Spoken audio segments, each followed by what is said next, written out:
states have the mayoral race, the state legislature race, your congressional race, the presidency, all on one ballot. So how would you separate You'll do just like federal? do. So there's states or cities like New York City that allow illegal aliens to vote, and they vote differently on local elections and state elections than they do federal. So that's already happening. So what's going to happen is if you come in, you're going to vote one tally. So one page of your voting is all local. You can do ranked choice voting or however you want to do that. States need to fight for how they want to do it. And then the second ballot is a federal, and that's how you're going to cast that ballot. So, technology is very advanced. This is not anything that I think is too complex. But if you want to do ranked choice voting or however you want to for your local offices, and that's what you've chose to do, then you do that on the front ballot. And then the second page ballot, that's your federal office, and that's how you cast your ballot.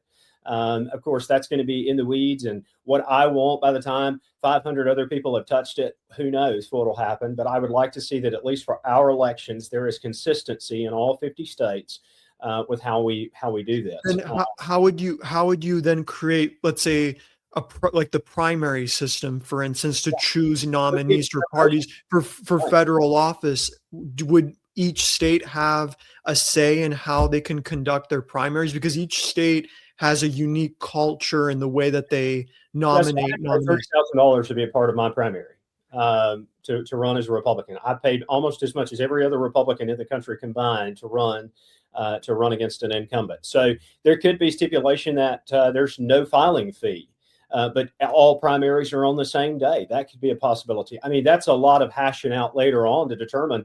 It could be that there is a primary that it could be closed primaries where we say that there's a party system that's set up.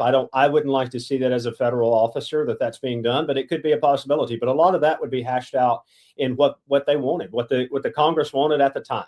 If they wanted it to be Republican and Democrat only, and that they're closed primaries, which I think is a very unwise situation.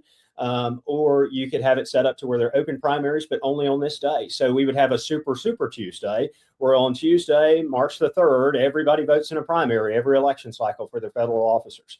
I think that also breaks up some of the money that's in politics. I think that, someone that works as a political consultant, I can tell you that there is a lot of milking of the system. We send billions and billions and billions of dollars each election cycle to get the folks we want elected, and it's just hemorrhaged.